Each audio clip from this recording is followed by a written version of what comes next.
Dust అంటే కంప్లీట్గా road మీదకి వెళ్ళి డస్ట్లోనే ఉండవసరం లేదు, డస్ట్ పనులే చేయవసరం లేదు.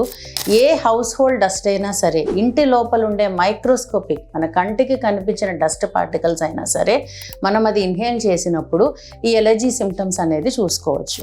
సో ఎవరైనా, ఏ డాక్టర్ అయినా సరే, సో పల్మనాలజిస్ట్ అయినా, లేకపోతే ఈఎన్టీ స్పెషలిస్ట్ అయినా, డర్మటాలజిస్ట్ అయినా, ఎవరైనా సరే మనం ఎలర్జిక్ సిమ్టమ్స్తో వెళ్ళినప్పుడు ఏదో ఒక సిట్రిజనో లేకపోతే ఎలాగ్రానో ఇంకోటో అప్పటికప్పుడు ఆ సిమ్టమ్స్ తగ్గించడానికి ట్రీట్మెంట్ ఇస్తారే తప్ప అసలు ప్రాబ్లం ఏంటి, దేనివల్ల ఈ ఎలర్జీ అనేది మనకి రిపీటెడ్గా వస్తుంది. ఎందుకంటే ఆ ట్యాబ్లెట్స్ వేసుకున్నంత వరకు, దాని ప్రభావం ఉన్నంత వరకు మీకు సిమ్టమ్స్ తగ్గిపోతున్నాయి.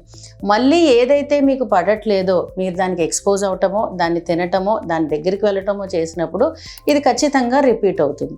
సో ఇలాంటి లాంగ్ టర్మ్ ఎలర్జీస్కి మీకు ఒక పర్మనెంట్ సొల్యూషన్ కావాలి అంటే అసలు మీ పర్టికులర్ బాడీకి ఏం పడట్లేదు, ఎందువల్ల ఈ ప్రాబ్లం మీకు రిపీట్ అవుతుంది, దుమ్ము పడట్లేదా, మొక్కలు పడట్లేదా, ఇంకోట లేకపోతే నిజంగా ఫుడ్లో అయితే ఏంటి అని తెలుసుకోవడానికి స్కిన్ ప్రిక్ ఎలర్జీ టెస్ట్ అని ఒక స్పెసిఫిక్ టెస్ట్ అనేది ఎలర్జీ స్పెషలిస్ట్ డాక్టర్ చేస్తారు.